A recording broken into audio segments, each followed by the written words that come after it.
Hey guys, it's Nate and welcome back to Film Studios. So this is something I don't often do, but you know, I just gotta do it. This is a review of Power Rangers 25th anniversary episode, Ninja Steel episode 10, Dimensions in Danger. First of all, oh my god, like I'm even wearing my fucking Time Force Morph, it was so good. So I just want to go through a few things. I got a bunch of notes here, so it's really awesome. So let's just get straight into the review.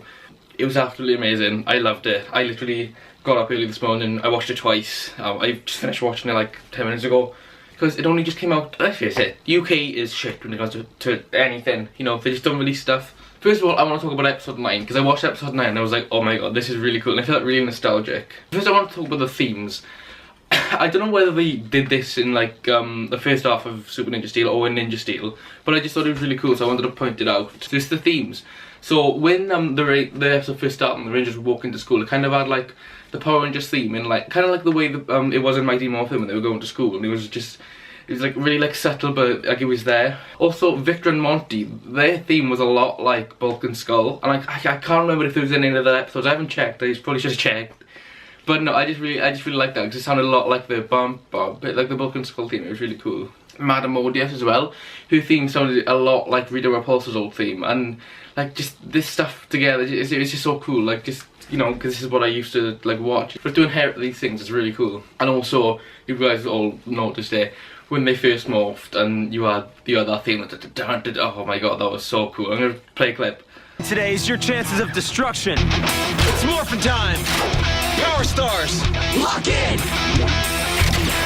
Ready. Ninjas, move.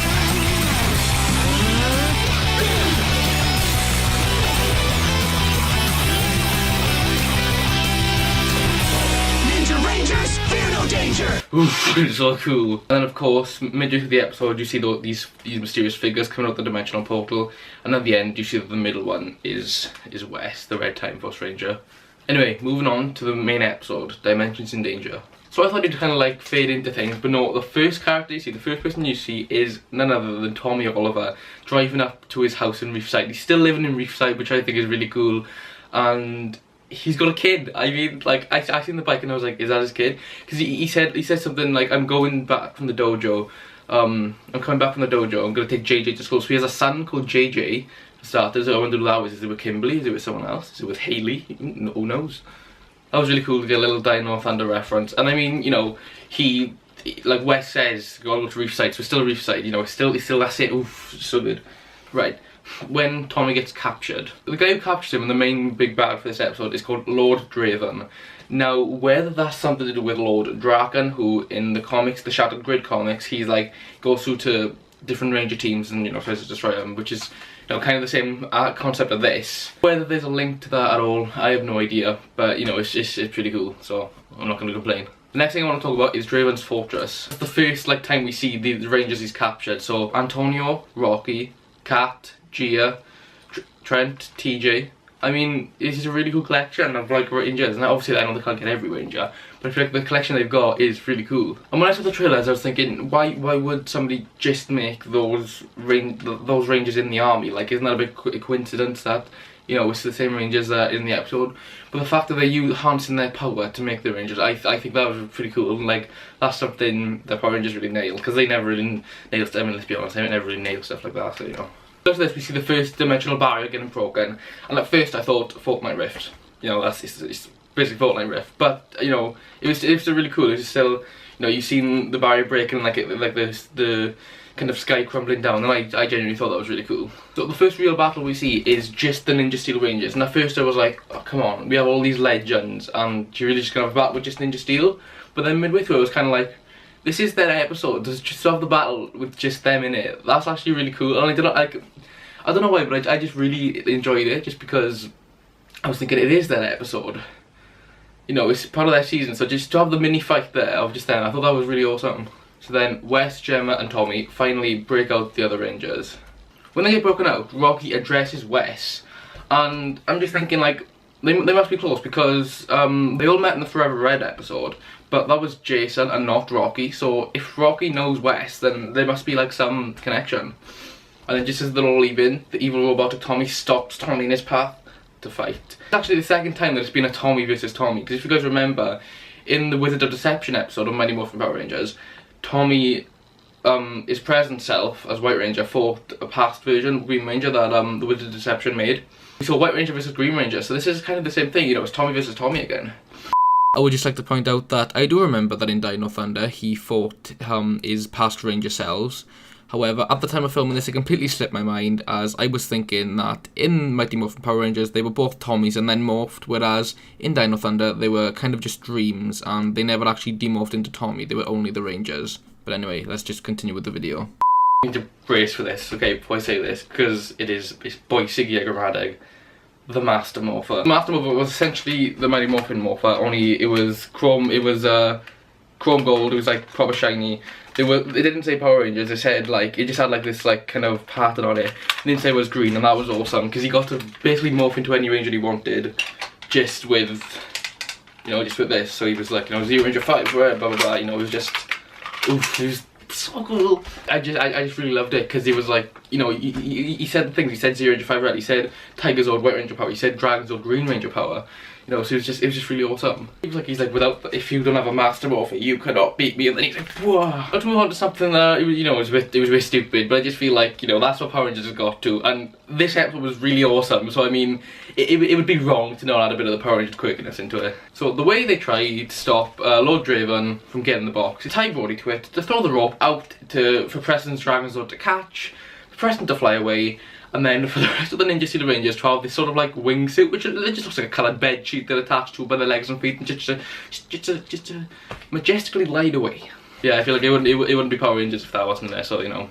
Okay, so at this point now, the second hour has been shot, and it seems to be that the legendary Rangers have harnessed ninja powers, because they come out of nowhere, and the line they say is ninja reveal, so they're like invisible, and they're like ninja reveal, the puff of smoke and their colour comes up, and then they're out. So have they like taken on ninja powers from, you know, these Ninja Rangers? Because obviously Rocky and Tommy and Carter supposedly, you know, if she still has some of her Mighty Morphin Pink Ranger powers, she can, they were ninjas, because they were the Ninjetti Rangers, you know, they were the sort of thing with the lightning. And see, I just thought that was really cool how they kind of like had ninja powers. Maybe they maybe learned a few things, you know. It was so cool. So like Tommy was like something like, oh no, you don't number, or like no, he said something like, oh no, you have an even fighting chance. And then Brody's just like, anybody know what time it is? And I was it was so cool, I was so fired up. And then just the shot of the 6 Ninja Steel Rangers and then 10 legends in the back. Just go, it's morphin' time, and then they all go like that. I kind of wish they had an individual morph, so I kind of wish it would have been like, you know, let's Rocket, White Ranger, Dino Power, you know, stuff like that, like, and they've shifted to Turbo 1. But it was still pretty cool. And, you know, just to see it, so the Ninja Rangers were first, so they were like, Ninja Spin, blah, blah, blah. And then you had like the shot of, I believe it was, I know it was Wes, I think it was Cat, Wes, Tommy, Corder and Antonio first, yeah. And then there was the other shot where they had Gia, Rocky, Trent, Gemma, and TJ. And they were just really cool to see all the way. And then there was this really cool shot of Rocky as Mighty Morphin Red.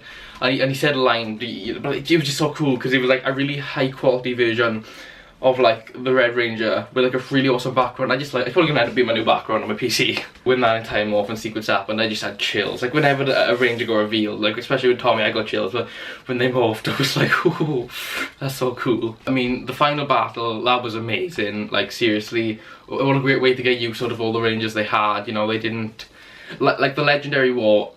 I think that the Legendary War might have been a slightly bit longer than this one, but regardless, I mean, for the length, the Legendary War should have been a lot longer, so the fact that this was so good, I feel like this was better than the Legend War. I really think this episode was better than the Legend War. As always in Power Rangers, they think they've won, and then nope, the bad guy grows. So Draven is like, you know, he's like 50 million feet tall, as they do, and he's like, right, I got this mega arrow now. I'm gonna shoot this thing up into the thing and make like, you know, the biggest interdimensional portal go in. And they're like, no, what do we do? So first I was thinking, are they all gonna get their swords? Surely no. But then Tommy's like, oh no, I got an idea. And then he goes, White Ranger power, bam. But I'm thinking, he didn't say Tiger Zord this time, he only said White Ranger power. And then he's like, Falcon Zord, and I'm like, yo, whoa, hold up. Yo. And then oh my god, the Falcon Zord just swoops down and he's like, ooh. Tommy's in the Falcon Zord and it's like, just to see the Falcon Zord again after 25 years. Well, no, it would be 23 years, wouldn't it? Because it was season 3. But still, you know what I mean? Like, just to see the Falcon Zord again. And like, you know, because obviously it's a CG one now, because they're not going to have the same one from 1995. But, you know, it was just awesome. And the CG on it was better than the CG in the Mighty Morphin movie. So, you know, yeah, says something. But yeah, Tommy flies out with the Falcon Zord. It had the OG Falcon Zord, like, oh, it feels so good. But then he flies up, he catches the arrow. And then everyone's like, yeah, Tommy. And he's like, right, guys, fire all your power at Draven. And they're all like, bam, bam, bam, Rocky's leading now. And he's like, you see, it looks like he's struggling. Like, the guy who was obviously in the suit, he was like, but, like, you know, he just didn't really seem like he was putting the force into it. But, you know, who cares? Because, you know, it was Rocky. He was the Red Mighty Morphin Ranger. It's all good. So by the end, they're all grouped together. They're having a conversation and they laugh. Coda's like, I have Mammoth Hunt to go. And then, yeah, they all laugh about that. Tommy walks up to the Ninja Steel Rangers and he goes, the legend is in good hands. And then Buddy's like, I'm honoured, I really am honoured. There's the line, and in Samurai, I know it was Rangers Together, Samurai Forever.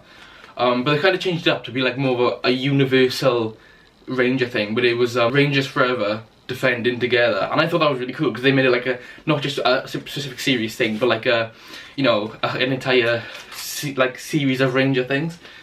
I think it would have worked better if it was Defending Together, Rangers Forever, just because the Together and Forever were the thing. But you know, it's fine.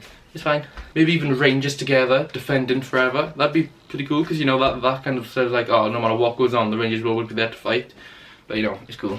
Now, there's a specific line that's been said a few times by Brody, and that's, whoa, now that was epic. But now, everyone, the portal's open, Gemma goes back to her world, Coda goes back to his world, and then on the third portal, all the other Rangers go back to their original world. And then Brody just stops and he's like, now that was epic. And then he goes to the bottle, and that's the end of the episode. And I was like, oof, what a better way to use that line. Like, oh, thank you, Lord and Jesus, for granting us for this episode. It's just really awesome, and I'm gonna watch it again. I'm gonna watch it so many times, it's so good. I literally refuse to watch any YouTube clips just until I could actually see it. The only clip I've seen was the part I didn't really mention in this, so that's when Tommy first comes up as Black Dino, as invisible, you know, and then they're like, what? It's just like, what, Tommy? And then he's like, what? But, you know, that's because, yeah, I just didn't really fancy it. There are some things I want to point out, which some I think are really cool, and some I kind of think could have been better, but, you know. So the first one, they know Wes. Like, when Wes first takes his jacket off, you're like, he's like, you're Wes Collins, the Red Time Force Ranger. And so it kind of, you know, at first I was like, oh, so they're in the same universe. And then especially at the end, when they all walk through the same portal, it's kind of like, Ninja Steel is in the same universe as all these past Rangers. So RPM's in a different galaxy. Dino Charge is in a different galaxy, obviously, because otherwise, you know, there's no dinosaurs roaming around in Ninja Steel. But all, like, Ninja Steel is taking place in the same galaxy as all these other, so it's from Mighty Morphin to, I want to say Jungle Fury. Yeah, because RPM is then a different universe. As I said, there were a few things which I would kind of like for them to explain in an episode, which I know is hard because they only had like a 23-minute time slot, but you know, I still thought the whole episode was pretty cool. But here's a few sort of, I wouldn't say complaints, but things I think would be cool to change. The deal with Rocky and Jason. Honestly, the fact that Rocky was in the episode over Jason, the fact that Steve Cardenas was back rather than Austin St. John, I had no problem with that. But I thought maybe they should have made him Blue Zeo, just because in the Forever Red episode, they had Jason over Rocky, and they were like, isn't there one more Red Ranger on Earth? And then Jason shows up and he's like, you can do this without the OG Red Ranger. And then in the Legend War, the Red Mighty Morphin Ranger was there, and the Blue Zeo Ranger was also there, so that obviously means it was Jason and Rocky. So I thought making him Blue Zeo would have been cooler, or maybe even giving him like a Master Morph so we could do both. That'd be pretty cool, I guess. But you know, it's fine, it's fine. I enjoyed the episode. I really enjoyed Steve Cardenas, so you know, it's all good. The link into that was Kat, because first of all, Kat gave her turbo powers to Cassie, so she could, you know, she retired to being a ranger. But then the turbo powers got destroyed in the hands of Cassie. That's why they turned into Space Rangers. That's why TJ was Blue Space and not Red Turbo. So I thought maybe it would have been cool for her to have been Pink Zeo, because the Zeo Rangers never got destroyed. The Zeo powers never got destroyed. They just thought, you know what, instead of using a power that gets more powerful the more we use it, let's just switch to cars. Because, you know, kids like cars. But I mean, we got to see OG suits that we've never really seen in crossovers before. So, you know, I just, you know, that was cool. You know, I liked it. One thing I wish they'd done is the individual morphs. I know it would probably take a lot more time, but I just think it would have been nice to see like individual morphs again. I know we've seen Tommy morph a few times, but you know, obviously with the Master Morpher, but he just, I don't know, it would have been cool to see like Rocky doing like the Tyrannosaurus, and then obviously like Dino Power. You know, just things like that. You know, to actually see like Cat do the turbo thing, that'd been awesome. But the morphs were amazing nonetheless. You know, you got the cool side angle, but you know, it's still good. It's still good. One thing I'm really curious to is, you know, Tommy's kid. Like, who is the kid with? Is it with Kimberly? I know she wrote him the Dear John letter in Zeo, but is it with Kimberly? It's clearly not with Kat. Is Kat the mother of JJ? Are they married? I don't know. Guess we'll, you know, never find out. In the future, will we see a ranger named JJ? You know, will that be a thing? Guys, if a new season comes out and there's a ranger called JJ, you know it is, right? So that'd be awesome. I was kind of hoping that Tommy would have got up like his dragon wagon and gone and like called for the Dragon Zord over the Falcon Zord, but the Falcon Zord was still amazing, and it made more sense because, you know, obviously he could fly. But if he has the power to get all these other, you know, powers, then obviously he has his Zords, you know, because the Falcon Zord, you know, I can't remember what happened to the Falcon Zord. I don't think he got destroyed, did it? No, because it could merge with the Shogun Zord. So I think he just got blown up along with the other Mighty Morphin powers. Oh well, I have to do my research on that. For anyone interested, my favourite season is Time Force. So I'll let you guys know. This truly has been a Mighty Morphin month, not just for our channel, but just universally. Power Morphicon was this month. You know, August 28th is officially Power Rangers Day, the day this episode came out, so that's pretty awesome. And just came back, you know, I just really think August is the Mighty Morphin month, and you know, Mighty Morphin month season 1 is over, but next August, you know, maybe we can do a season 2, you know, that'd be pretty cool. But yeah, thank you guys so much. Let me know in the comments if I missed anything out. Knowing this, when I'm editing this, I'll realise I missed something. I'll be like, oh god. But yeah, thanks for watching, and I'll see you guys soon. Bye.